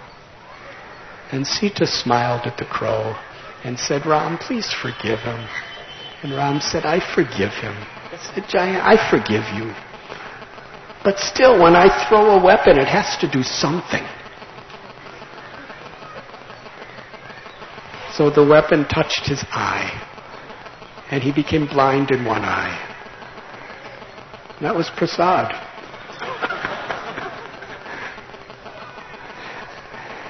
Sita told that story to Hanuman and said, please tell Ram. And she presented the jewel to him. Then she blessed Hanumanji and gave him one more message for Ramchandra. She said, please know 24 hours a day, I don't even sleep. I'm reciting your holy names. Within the core of my heart, I am meditating upon your beautiful form and your wonderful loving pastimes, day and night. But if you do not come within 1 month, it will be too late. Ravana will kill me. Please come soon. she blessed Hanumanji. And Hanumanji, since he did his service, he fulfilled everything and more than Ram asked him to do. He wanted to do something extra.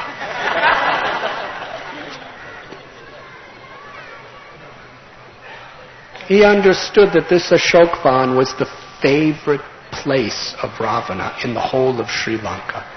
It was incredible.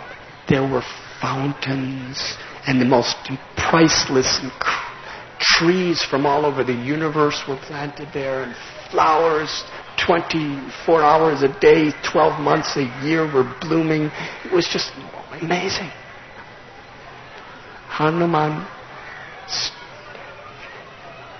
he destroyed the entire garden and all the beautiful buildings in it.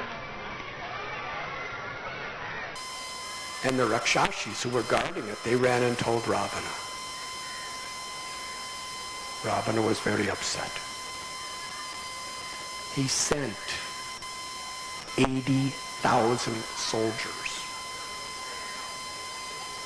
to kill this monkey that was disturbing his garden. Hanuman went to the gate entrance of the garden and sat on top of it, waiting for Ravana's response. And there was one iron bar that was in the gate, and he took that out, and that was all he had. The 80,000 soldiers came, and they were monsters with the most sophisticated weapons, trained to kill. And they all had mystical yogic powers. I'm not going to go into too many details. But Hanuman, with that one iron club, not even a club, a bar, he liberated all of them.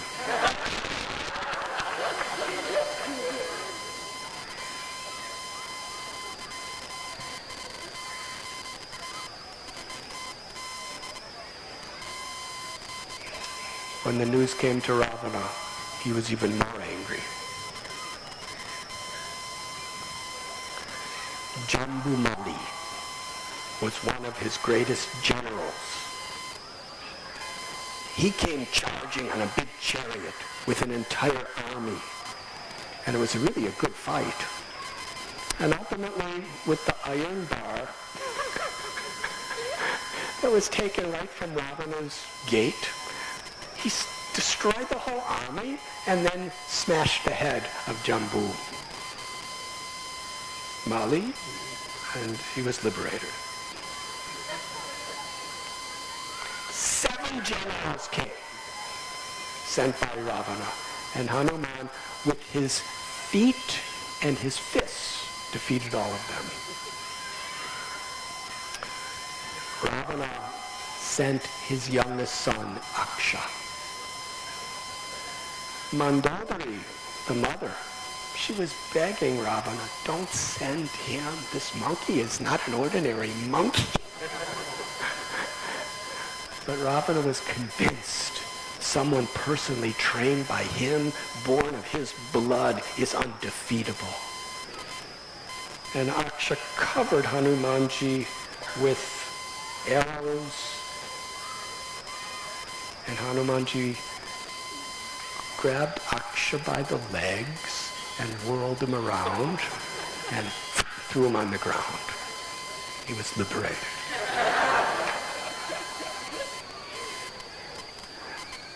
Now Ravana was really becoming disturbed. Meanwhile, Sita's watching from a distance. She's very happy. This is my beloved Lord's servant.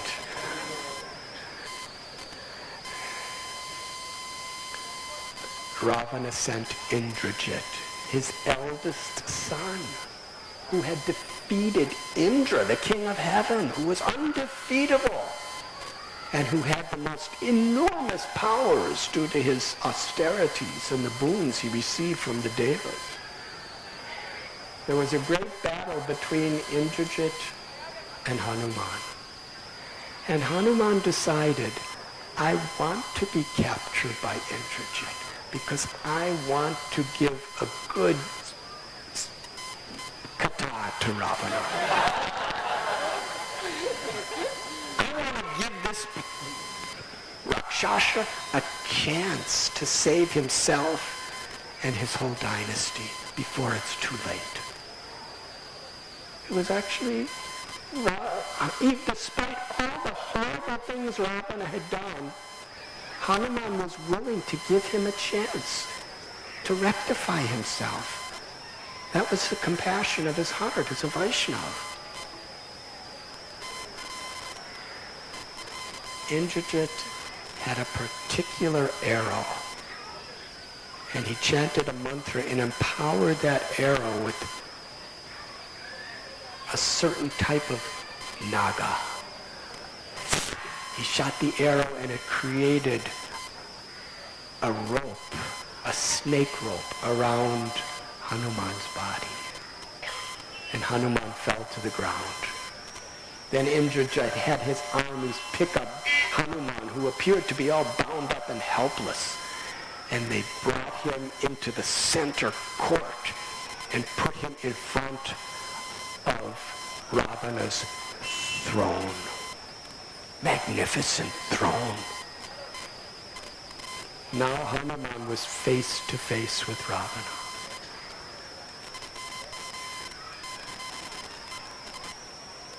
And Hanuman spoke. After hearing the terrible words of Ravana, who are you? Why have you done this? What are you doing here? Hanuman said, you saw what I did to your armies and your generals and your son? I am only the humble servant of the servant of the servant of Ram. I am his messenger to give you this message. Release Sita, and Ram will protect you forever. But if you persist in torturing her in this way, then he will come with an army of millions of monkeys as powerful as me to destroy you and your entire dynasty. Ravana, you are a coward. You distracted Ram, and when he was not there, you stole Sita away. Single-handedly.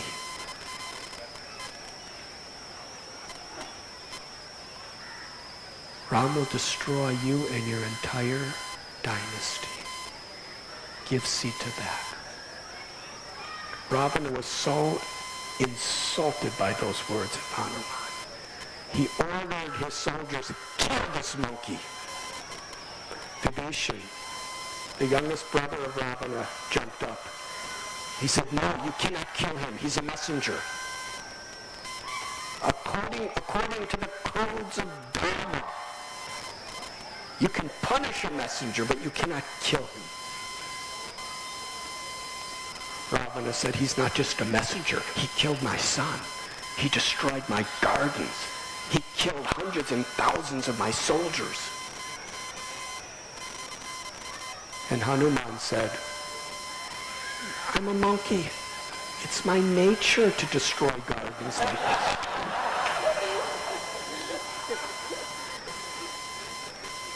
And I was just doing my monkey nature, and all your generals and your son and your armies, they came to kill me. It was self-defense.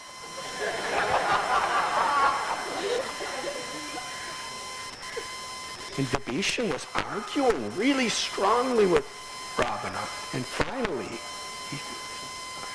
Ravana knew that Vibhishan always spoke the truth with wisdom and compassion and love for his elder brother. So finally, he said, all right, I will not outwardly kill him, but monkeys are very proud of their tails. Light his tail on fire. And just to humiliate him, while his tail is blazing with fire, march him, bow bound with ropes through the streets of Lanka so everyone will laugh at him. And after he's mutilated totally, if he does live, let him go.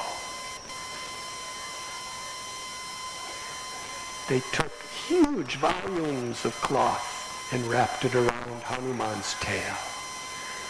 Then they soaked it in barrels and barrels of flammable oil and lit it on fire.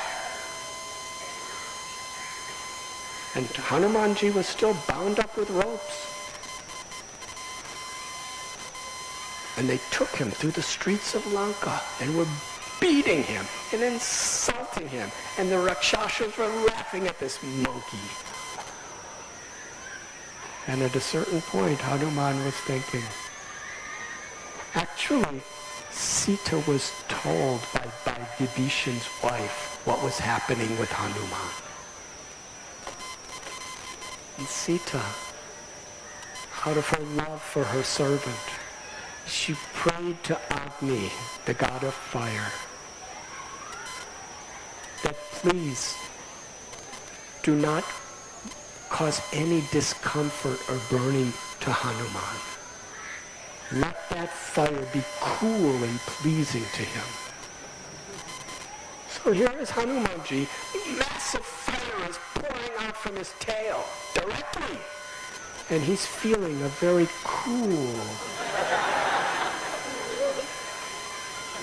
soothing experience. And he could immediately understand that it was Sita's grace she was praying for him. Now in that situation, Hanuman was thinking, how can I serve Ram? This is bhakti. In whatever situation, how could I best serve?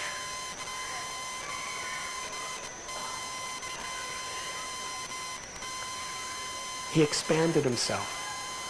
Then he made himself a little smaller, and he jumped out of the ropes that were binding him.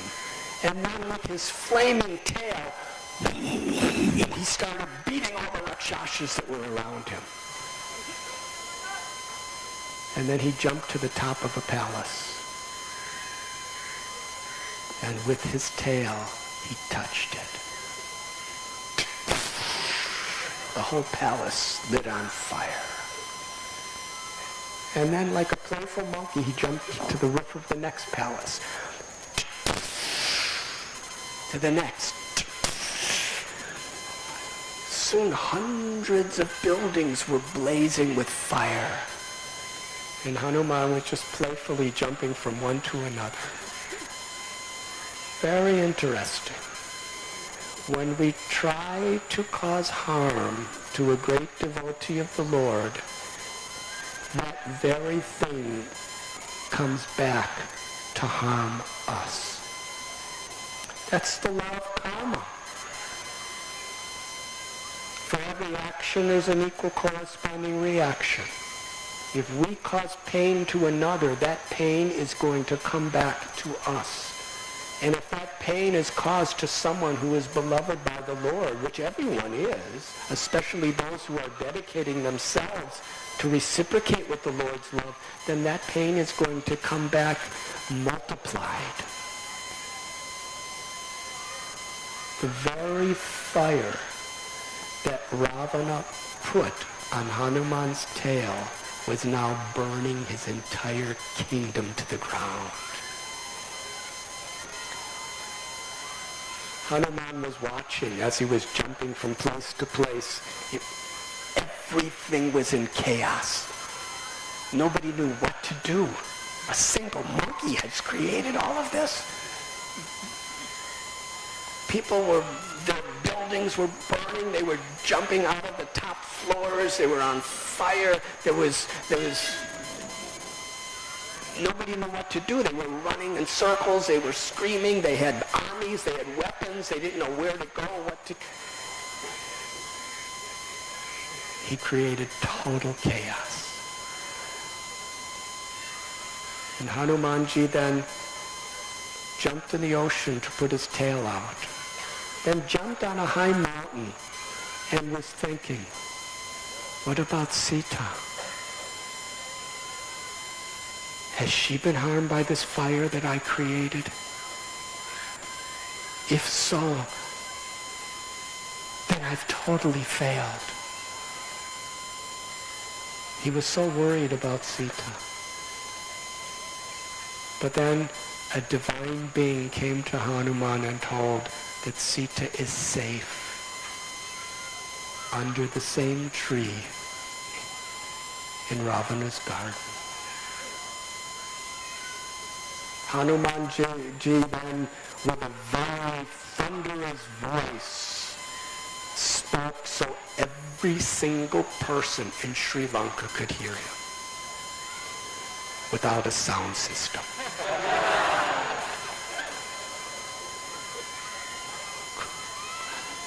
He said, Radha, I am just one insignificant servant of Ram.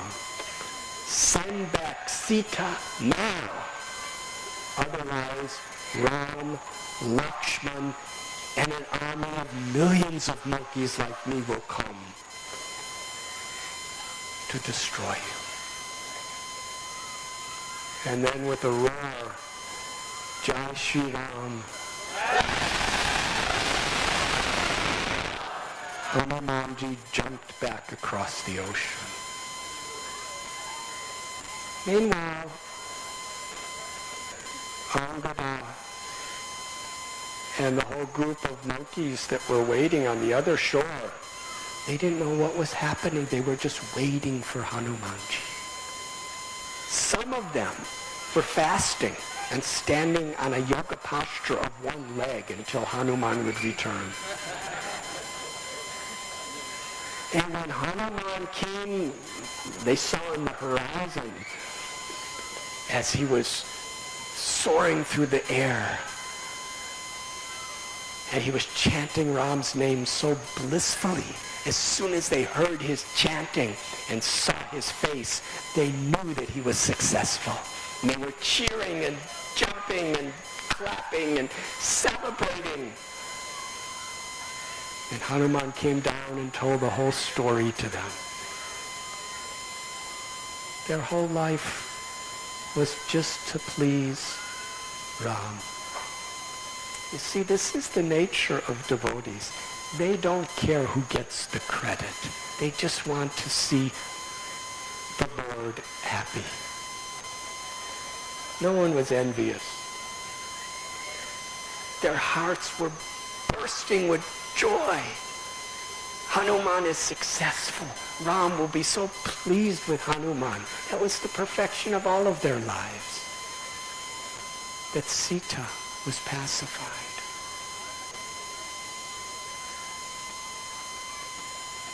Angada said, now that we know exactly what's happened, let's us just go to Sri Lanka and destroy the rest of the city and bring Sita back. Jambavan said, no, it is the glory of Ram that he should do. That is the will of Sita, Hanuman said. So they immediately, very fast, they went back to Kishkinda, where we're sitting today. And just in the outskirts, some of you will go there tomorrow. It's still there. There's a place called Madhuban. It's a very sweet forest. That was Sugriva's favorite garden. It had nice fruit trees, and there was honey there, and bees. And there was a keeper, a very close associate of Sugriva named Dadimukha. And he was protecting that garden. Angada, Hanuman, and all the others, they went into Madhuban to celebrate the great victory of Hanuman, and they were drinking the honey and eating the fruits and jumping around, and the garden was being destroyed, and he was trying to stop them, and they just were laughing and celebrating. And Dadimukha went to Sugriva, who was at Ram's cave. 4 months during the monsoons he was at that cave. And then practically another month he was waiting for Sugriva while he was enjoying. And then it was almost 2 months that Hanuman and the others were away. Ram was in that cave in separation from Sita between 5 and 6 months. And Sugriva was there with them, just waiting for the devotees to come back. And as soon as Dadi Mukha came and said, they're destroying your garden, they're celebrating, they're laughing, Sugriva was so happy. He said, that means they must have found Sita. Send him here immediately. And Angada began to explain to Ram everything that Hanuman told him. And then Ram asked Hanumanji, please tell me. Tell me everything that Sita had said to you. Everything. And what is her condition? Hanuman said everything, and Ramchandra said, tell me again everything. And Hanuman explained everything, and Ram said, tell me again.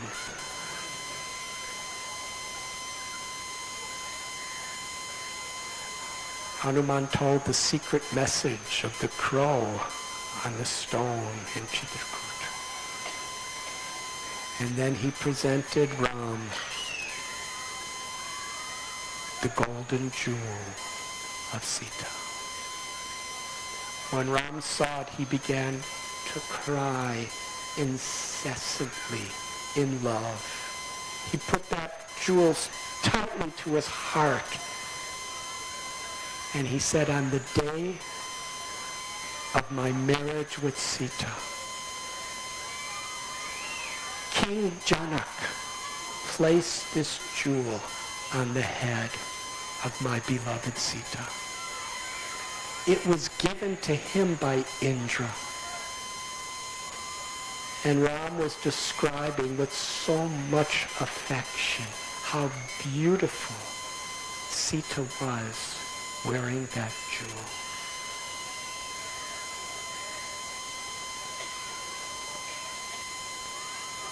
He told Hanuman, you risked your life. You jumped across an ocean and back. You faced Ravana directly. You burnt down the majority of a city. And most of all, you gave such happiness to Sita. And you brought her message and her love back to me. There is no way I can repay you. I'm living in the forest. I have nothing.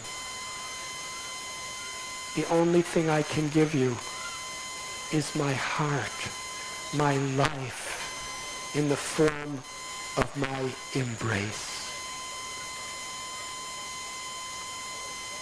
Sri Ramchandra then, with tears pouring from his eyes of love and gratitude to Hanuman, he embraced him.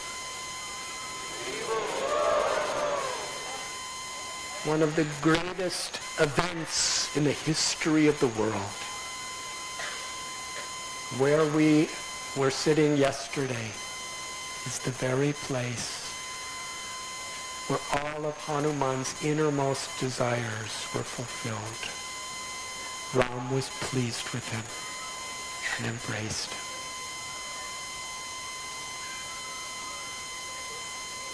Ram was conquered by the love of Hanuman, and Hanuman was conquered by the love of Ram. This is bhakti. When we conquer our ego through humble devotional service, then we become totally conquered by the sweetness and the love of Lord Krishna. And that love conquers Krishna. In this spirit, Hanuman, with great happiness, cried out the holy name.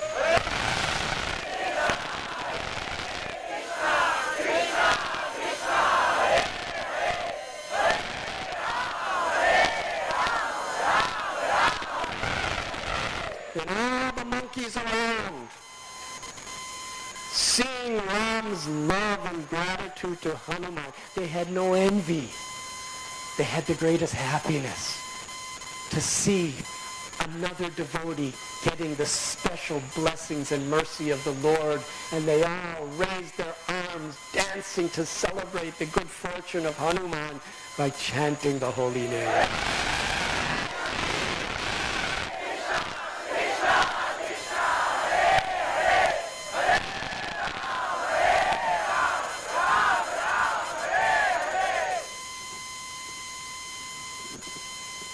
Ram then asked Hanuman, we will go to attack Sri Lanka. Tell me what you saw. Hanuman was so meticulous. He memorized when he was jumping from building to building with his tail on fire, he was doing so many services. He was constantly chanting the holy name. He was giving happiness to Sita. He was teaching Ravan a good lesson. But he was also looking at everything and gave a complete report of how Lanka was built and all the different military phalanxes, and he gave a strategic explanation of how they could march into Sri Lanka.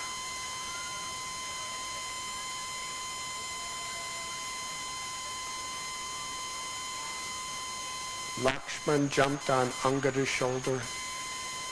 Ram jumped on Hanuman's soldier. And with all the monkeys from all directions who had assembled, they all marched from Kishkinda Kshetra to the shore of the ocean. And we will continue tomorrow.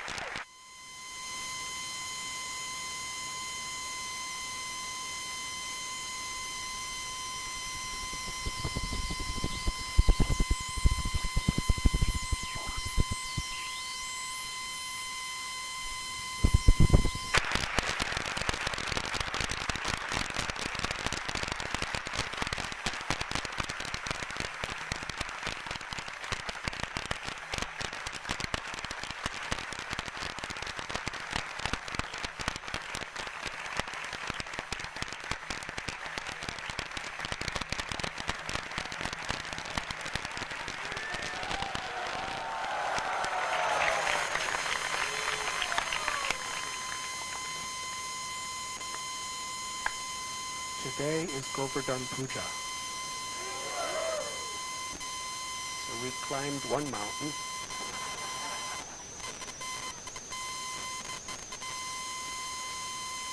There's a story of Hanuman and Govardhan.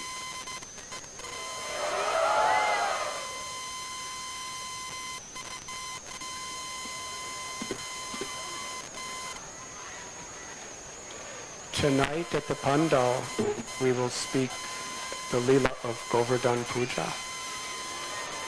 And then we will have Kirtan and Damodarastakam.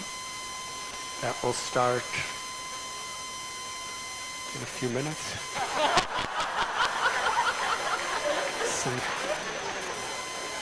Sometime around 6 o'clock or 6:30 we'll begin Govardhan Puja Leela. We'll have a nice festival for Govardhan Puja at the Pandal this evening.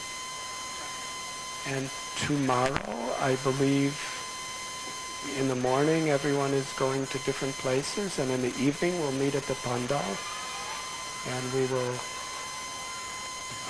have our final session of Ram Katha tomorrow evening. We will discuss the building of the bridge across the ocean to Sri Lanka, Vibhishan's surrender to Ram, and some of Hanuman's incredible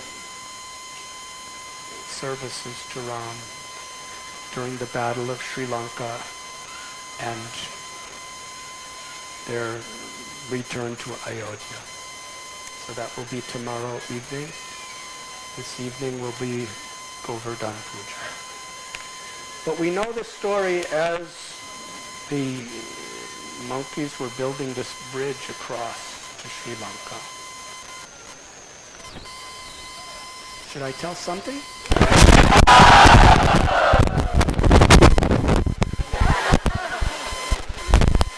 They came to the shore.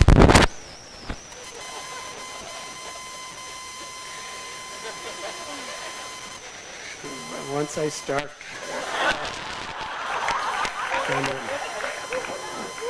then it will be another talk. But they were getting all these big stones, and Hanuman was bringing mountains to build the bridge across the Indian Ocean. And he was going all over, and he came to Vrindavan. And he came to Govardhan Hill. And Hanuman was going to pick up Govardhan Hill and bring it to be part of the bridge across the Indian Ocean. And Govardhan Hill said, no, I'm here waiting for Krishna, Ram. And Ram told Giri Govardhan about his mission. How Ram was building a bridge to get Sita to come back, to get Ram to be reunited with Sita. So Govardhan was enthusiastic to go. She said, okay, take me. But just at that time, Hanuman was sent a message that the bridge was complete. They didn't need any more hills or mountains or stones. So Govardhan was really, she wanted to do some seva for Ram. She said, well, please tell Ram that I really want to do some service. So Hanuman had such love for Giriraj. He jumped all the way to the shore of the ocean and told Ram about how Giriraj wanted to help. And Ram said, go back and tell Giriraj he shouldn't leave Braj Bhumi. In my next incarnation, he will give me the greatest pleasure by serving the gopis and Sri Radha and the gopas and the cows. And I will even lift him up with the little finger of my left hand. So Hanuman jumped back to Govardhan Hill and gave that message to Govardhan. And Govardhan sat waiting for Krishna to appear.